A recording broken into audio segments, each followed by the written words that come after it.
Guys, today we're going to be playing Kerbal Space Program. So Kerbal Space Program is a game where you have to launch rockets into space. And these guys are the Kerbals. They're the people you're going to be launching into space. There are different planets in this game like Venus, Mercury, Mars, and some moons too, like our moon. So let's get started. So I already played this game for a little, so I'm going to start on a new one, which is actually going to be a sandbox right now, just to play around. Yeah, and I'm going to overwrite the one that I already made.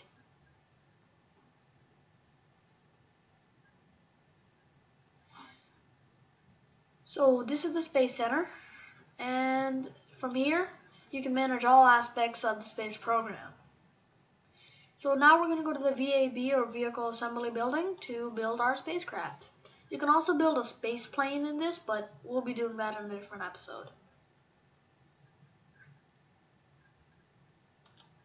Okay, so the first thing you gotta do is select one of these command pods. If you actually start out in career mode, the only one you would have is the Mark 1 command pod, so let's start out with that.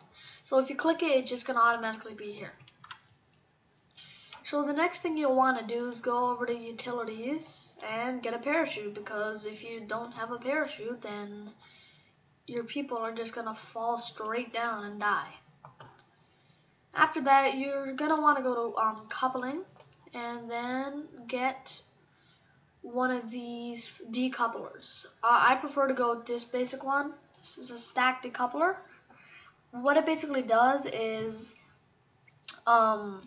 after all like the rockets and fuel are gone, it's going to decouple this part with the parachute and the command pod away from everything else, so it doesn't like have extra weight. So the next thing you want is some fuel tanks. I prefer to use the FLT 100. You can also use this one, FLT 200, but I'm going to use the 100 for now. And also, you can hit left alt for copy instead of just bringing it every day. So, I put like 5 of them down. So now we're going to need an engine. So these have liquid fuel in them, as you can see, liquid fuel and oxidizer.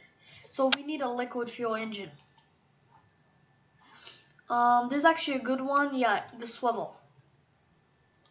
The swivel is the one that you get basic, and it's just going to take you into space. So you also start out with some aerodynamic wings. So I'm going to start with this one right here. Down here is the symmetry count, so you don't have to like do 3 of them and then worry that they're not like neat. So I'm gonna make it 3 since we're gonna put 3 fins on. This is the angle snap. It's just gonna help you make it look neater,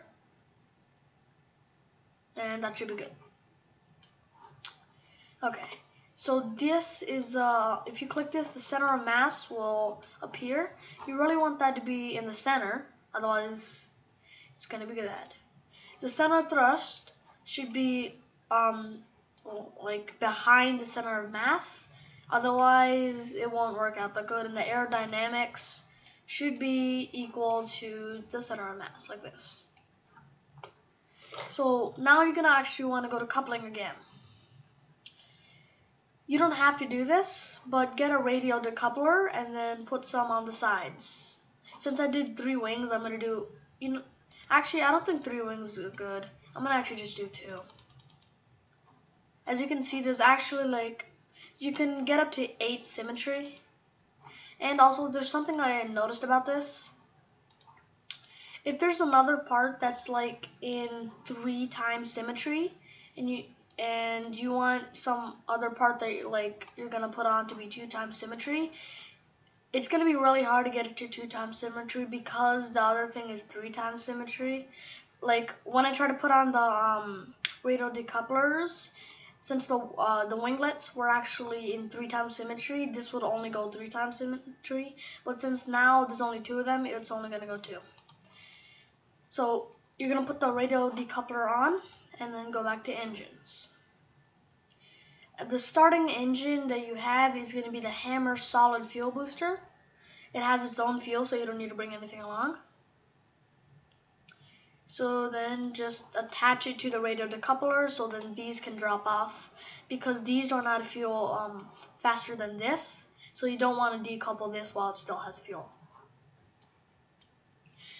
Anyways, so now you're gonna go back to aerodynamics and get a nose cone, because let's just face it, this looks bad and it's not really aerodynamic. So put some nose cones on it, and that's pretty much good for basic spacecraft. So to test your spacecraft, you're just gonna go up here and hit launch. But before I do that, I'm gonna hit save. So let's launch this.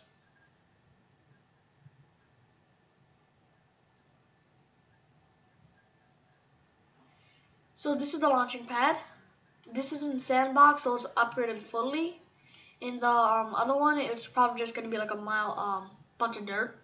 Anyway, so these over here are your stages. They're gonna go from the highest to the lowest.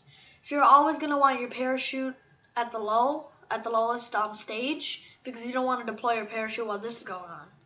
The engines are starting. So the computer already puts the layout, the stages, and what stage it thinks it should be, but I want the liquid fuel engine to actually go the same time as the solid fuel engine, so we'll get more thrust. So the plan is right now, the solid and the liquid fuel engines, they're gonna start.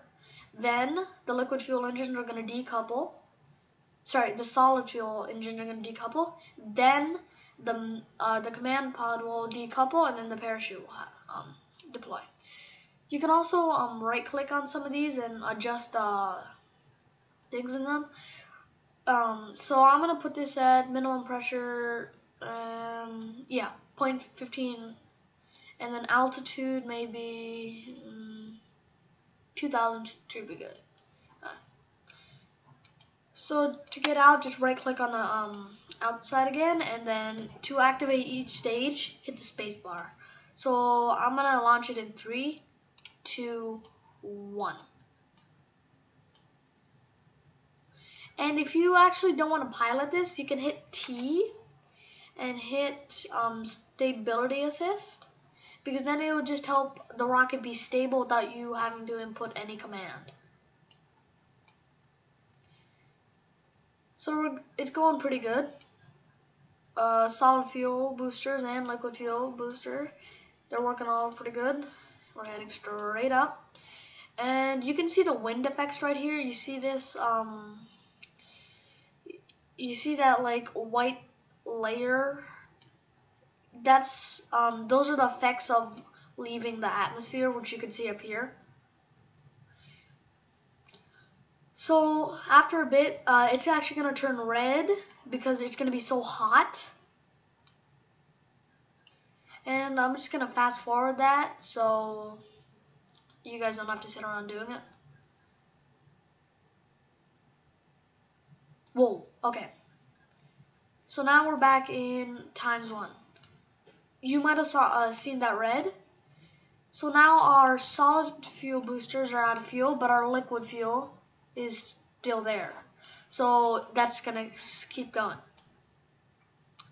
It also takes a long time for this to the liquid fuel to go, so I'm gonna fast forward this again, and you can fast forward it here. So it's going, it's going, it's going, still going. Oh yeah, and this is the Kerbal's home planet. You can see it right there. It looks very much like Earth, but just different continents. Okay, now we're out of liquid fuel, so I'm gonna separate the command module. I'm gonna keep it in fast forward because it's easier that way. And I forgot to actually put a heat shield on the bottom of our command pod. And without a heat shield, there is actually a good chance that it might burn up in the atmosphere, so don't make the same mistake I did. The altitude that we're at is up here, and also you can return to the Space Center anytime if you want to. So as you can see, we're almost at 200,000, which is actually suborbital flight.